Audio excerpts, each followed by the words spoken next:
Welcome to Magalo Studio. When starting to explore the wonderful world of watercolor, have you ever become confused about which paper to use and the form of that paper? For example, watercolor paper comes in blocks, it also comes in pads, and then to even make things more confusing, it comes in full sheets. Then there's the question of, should I use cold press, hot press, rough? And then to add even more choices, there's the weight of the paper, 90 pound, 140 pound, 300 pound, among others. Relax.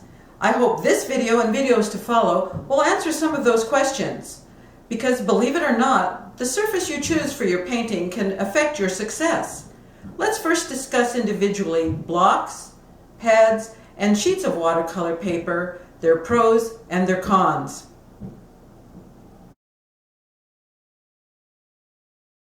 There are high-quality watercolor paper blocks available from manufacturers such as Fabriano, Arches, etc. They are often used by plein air painters because they are attached to a secure cardboard backing, which allows them not to have to attach the paper to a support board. Because they are bound on all four edges, this is what makes them different from a pad of watercolor paper. And they tend to not buckle when they are used with heavy washes in the outdoors. One minor problem would be that a heavy wash that would run could tip off the board, but if you're outside, that probably simply wouldn't matter. Sizes vary quite a bit, and it is available in a variety of finishes, rough and cold press, and they don't always have standardized sizes with these blocks, and I want you to be aware of that, so that you have to plan with the size of the block if you're using standardized mats, because they may not fit. So plan that little step ahead of time.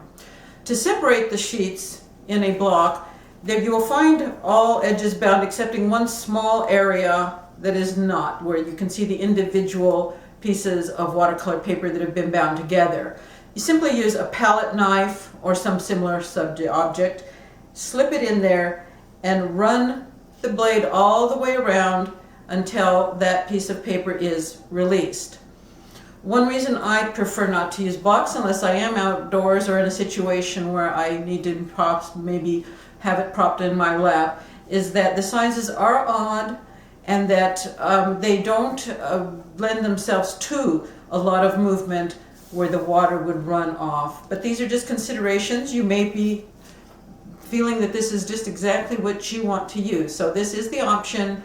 It is called a block, and it comes in many varieties, sizes, and finishes. So again, this is one possibility. We'll next discuss watercolor paper pads. Thank you.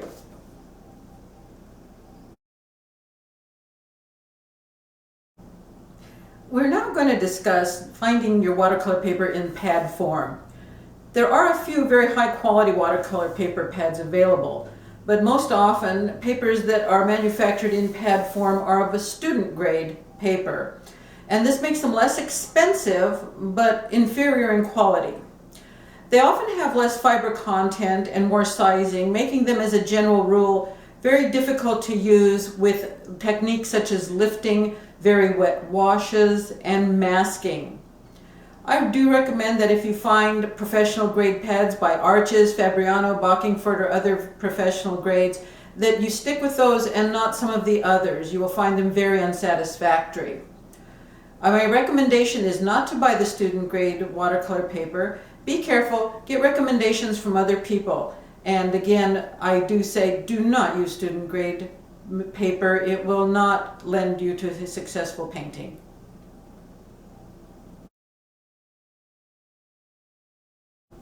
My personal recommendation is to buy watercolor paper by the sheet. Sheets come in a variety of surfaces and weights. And if your local art supply store doesn't stock watercolor paper by the sheet, there are several online retailers that give you the choice of brand, weight, and finish. Sheets are often measured in the standard size of 22 by 30 inches, and you can easily divide the sheet into a variety of sizes according to planned paintings. Let's take a moment to demonstrate how to divide a sheet of 22 by 30 inch watercolor paper into traditional sizes.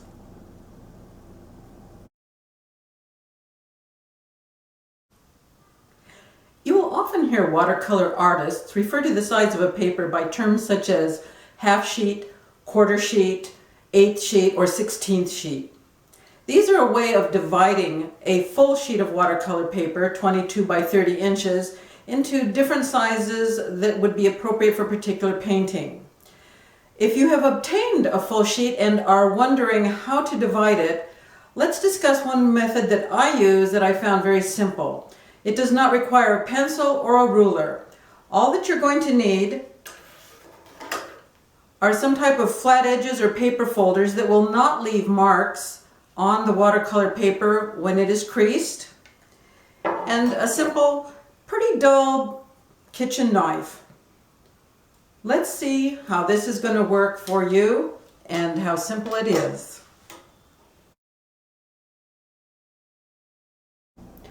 I have a sheet of 140-pound cold-pressed watercolor paper laying here on my dining room table. Be sure the surface you lay your paper on is clean and dry. Also, I wash and dry my hands before working with my paper so that there's no transfer of oil, lotions, or in my case sometimes paint to the watercolor paper. I have a plastic folding tool that I've tested and know that it will not leave marks when I crease the paper. And I also have a dull kitchen knife to cut the paper after the fold and crease are completed. I begin by folding the paper short edge to short edge, making sure they are aligned together. I take the heel of my hand and press down in approximately 4 places. I then take the folding tool and crease that fold.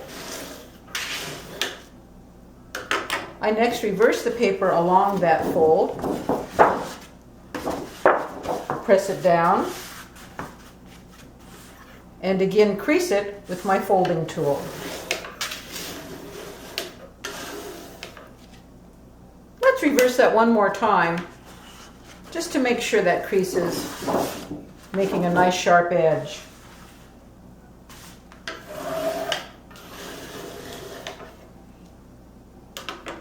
At this point, I take that somewhat semi-dull knife, insert it between those sheets and along that crease, and gently saw back and forth. This leaves an uneven edge, much like the decal on the other edges. And now I have 2 half sheets. I'm going to go ahead and review that by cutting one of these into a 1/4 of a sheet. Here's my half a sheet. I take the short edge to the short edge, line them up, take the heel of my hand, press down, take the paper folder and crease once, reverse, crease twice, reverse, crease a 3rd time, insert the knife into that space between those two, and gently saw back and forth. I now have 2 quarter sheets. I'm going to continue on cutting these down to a 16th sheet, but I'm going to speed that process up.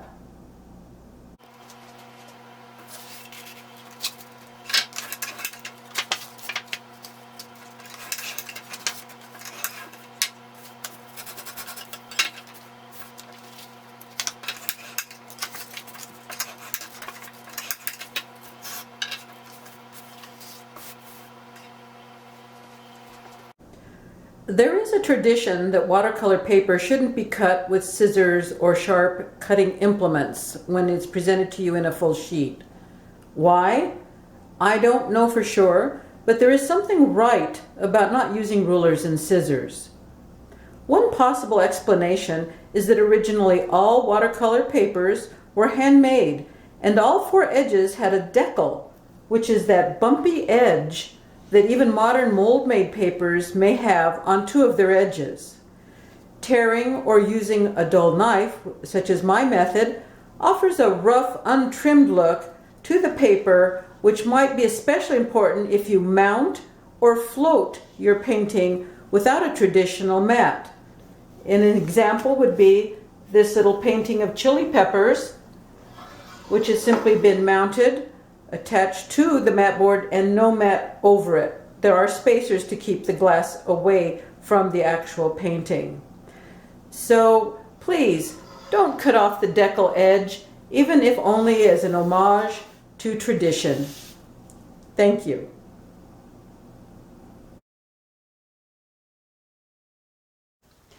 Another thing that you should be aware of is that once you've divided the full sheet of watercolor paper, one corner will have a manufacturer's watermark on it.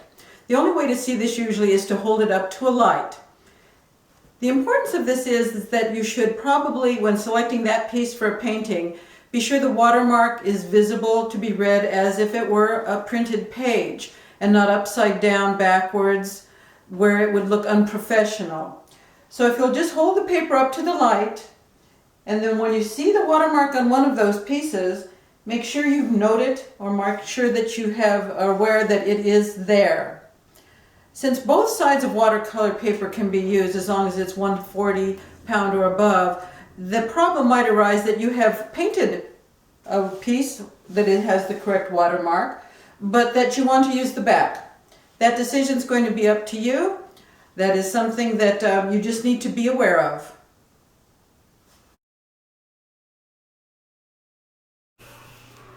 Let's now discuss what it means when paper is designated by 90 pounds or 140 pounds.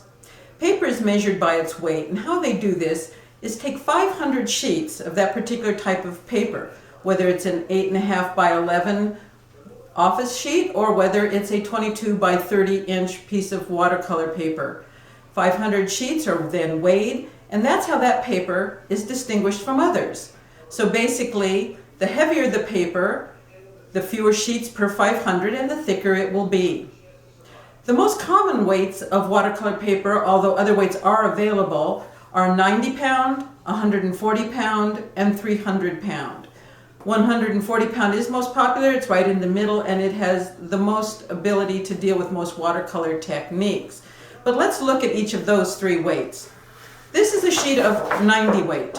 As you can see, it's pretty thin. You can see by the curve. This is not used often in watercolor because it does not take washes well without buckling, and scrubbing and lifting can oftentimes damage the paper severely. So it is for certain very specialized uses. Our most common is the 140 pound, right in the middle of these, so to speak. And I'm going to hold it up, and you can see that it is definitely heavier. It doesn't have quite the bend. And this is sort of what we would call an all-purpose paper. And again, professional grade is what I would recommend and how this usually comes. Finally, we have 300 weight. This is very heavy. As you can see, not much bend in this one. It is a wonderful paper to work with, but it is extremely expensive. I like it for certain heavy wash techniques.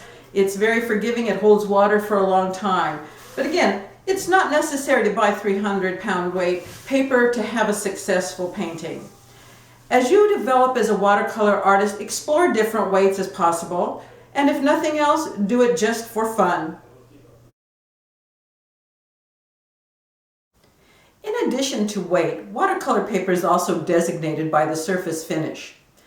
Most common are hot press, cold press, and rough. While new from the mold, hot press paper is rolled through hot metal rollers, which creates a very smooth surface. It's wonderful for a variety of watercolor techniques, and I hope you're able to give it a try at some time. Cold press paper, on the other hand, is rolled through unheated and sometimes textured rollers that result in a slightly bumpy texture. This is the most versatile and commonly used finish. Lastly is rough paper. It follows a similar process to cold press, but has even a bumpier texture which I particularly like using for landscape painting. When able, try all the finishes and find out what you like best and what works for a particular painting you have planned.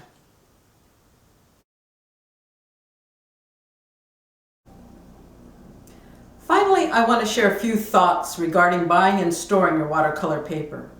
Do not buy old paper or paper you aren't sure of how it has been stored or how old it is. Over time, watercolor paper may lose the sizing that binds the fibers together, and it'll behave oddly when you apply water and your pigment.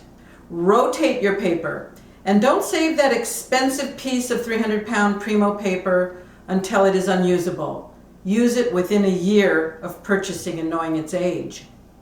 Store your paper in a dry, cool, dark place and store it while it is flat. Under a bed is fine, as long as your paper is in a protective bag or sleeve. If the paper you purchase is in a large bag, such as this, keep it in the bag to store it. I hope I've answered some of your questions regarding watercolor paper, and that you will check out other Magalia Rose Studio videos. And thank you for joining me.